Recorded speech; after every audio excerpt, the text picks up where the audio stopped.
Hello guys, welcome back to another lovely trading video. This is the second analysis video on the day. We firstly did JSPR, which is today's leading gapper. Now we're going to do analysis on plug, ticker PLUG, for the main reason being that it's up 12.79% on the day, and it is also having large news. So if we quickly go over to the news article, they're developing a hydrogen cell. I can't exactly see where it is here. Carbon neutral, basically, I mean, you can read it more in depth, but it's news related to aircrafts, and as we know, well, it's mainly space, but anything related to EV and aircrafts, kind of more space-based, is very hyped, and you kind of got two of these in one within this news article. So that's the main reason why plug is up so much today, is that it's up on very hyped news. But as it's very hyped, we do expect a pullback. And where do we see this pullback coming to? And the key level, I would be saying, is 1340 all the way down to our gap fill. So if we go on here, we can see where is the gap fill exactly, and we can see that the gap fill would be at around 30 or 29, well, basically $30. So around $29.80 to $30.40 is where we expect to be seeing a plug pullback. So doesn't mean it will happen tomorrow, but we would be likely to see it Thursday or Friday. So yeah, firstly, that's where we see the gap up, the pullback too. But as we know in this market, as you can kind of see with SPCE, which is Virgin Galactic, you got Tesla, all these are either EV or space related, and they do get very hyped and move massively. So it wouldn't be unlikely for plug to kind of continue this move on this news, but we would be likely to see a pullback before it continues this, and that's why that 1340 to roughly $30 is a key level to be looking at, because this will most likely be our pullback zone before continuing higher. But obviously on this kind of news doesn't mean it's going to continue high, but if it is, this will be our key pullback level that we would be looking to get long on. Then where do we kind of have price targets? So as always, we like to use the daily to see is there any gaps that need to be filled, because the majority of all gaps get filled. So looking straight at this chart, yes, there are gaps. So you can see, like here for example, closed at this $56, opened up at 54, and then pushed down from there. However, when you see these kind of gaps, I'm never as keen on trading them unless they're visible or very visible, if you're just flicking across the chart. So for example, a gap like this, a gap like that, all these kind of gaps where the candle doesn't even touch it the next day, they tend to be the ones with strong reactions. As you can see, just off these two I plotted here, you got a reaction and a reversal at this gap fill here, gap this on the second day, and then continued up. I mean, we can even do the same here, kind of came into it, retested, and this time it actually failed. But those are the big gaps that we tend to focus on, ones where they're very noticeable and the candles doesn't touch on the next day. But on this gap, you can see, if you're looking a bit more in depth, you can see that there is a gap there, but to every single trader, it's not going to be as visible. So I don't tend to pay as much attention to these levels. You can keep an eye on $56, but it's not something I'm going to be super focused on, for the exact reason that it's not a very clear gap. So the main one we're going to be focusing on is kind of this 42.70. That'll be my kind of main gap fill that I'll be looking for, just because it's quite a noticeable gap. So now we'll go back onto the flexible chart, so we can have both the standard deviation charts and start seeing where is it likely for these prices to go. And then we can see our kind of key targets to the upside are all very close together. The gap fill and our deviations are all in line.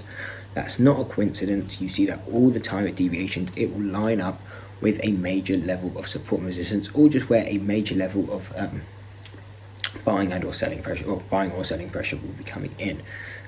So that's why looking at the deviations are key, but it's also good to be able to kind of see where these levels are, and that's using gap fills is the main way we use it.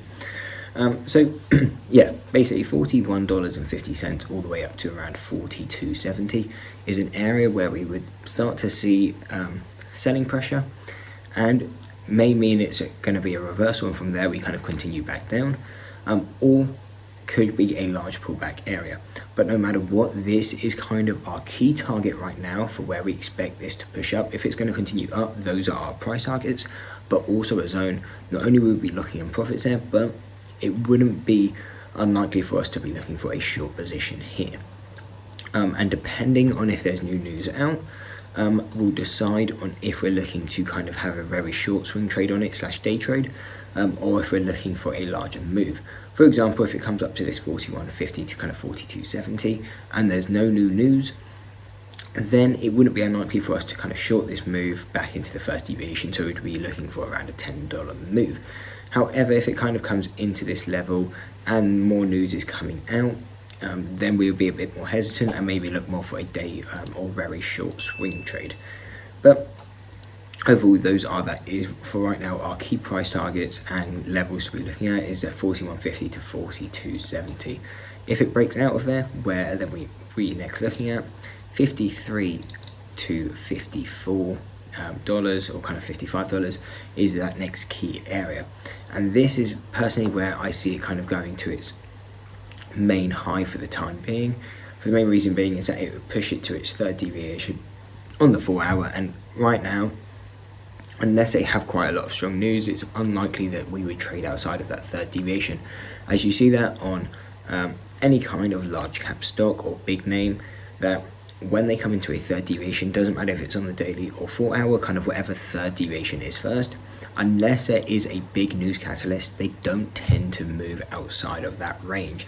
And yes, this is a large news catalyst, but unless something else comes out by $50, it is unlikely that this news event will kind of push it up further than that. Because you've got to think as well, right now, or it was at $30. If it pushes through there, it would be close to $60. And is it enough news to really push the stock up 100%? And that's, I guess you can decide for yourself. So that would be the key level, and you will see, if we go onto the daily chart, this will probably line up with some sort of gap fill. So if we go onto the daily chart, we look at where our price level is, so 53 to kind of 55. Do we have any gap fill in this area? And we can see actually the one we stated before at $56 is very close. And again, we have another gap fill at 52.50. So again, they tend to line up with key areas of support and resistance. So whether you're looking only at gap fills or you're only looking at standard deviations, doesn't matter all that much, as the levels tend to be quite close.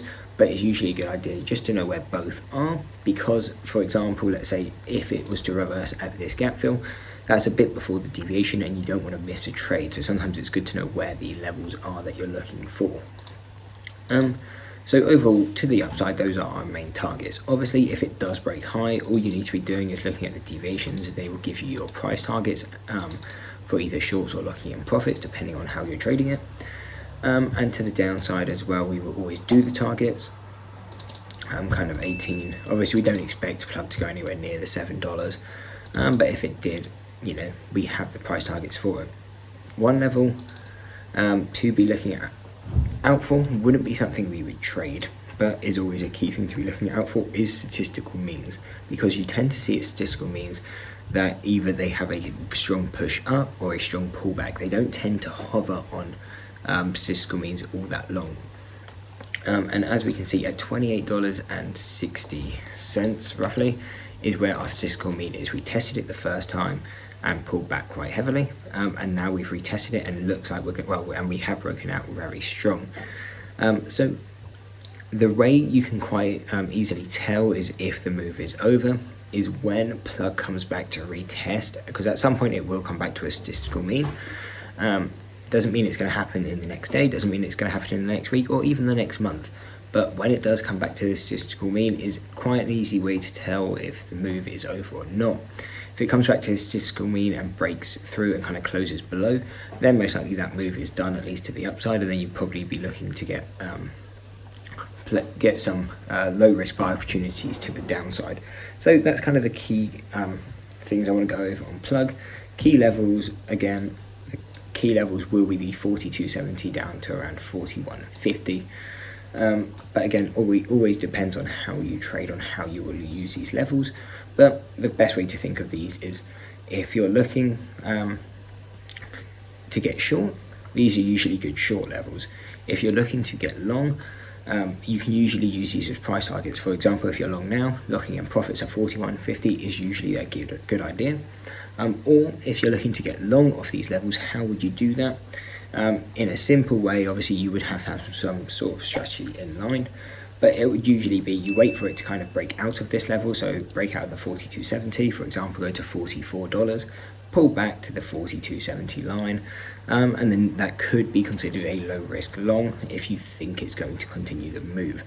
So again, use these levels however you will, just usually areas where we're going to see some sort of reaction. So hope you enjoyed the video, hope to see you in the next one, and that's it. Peace.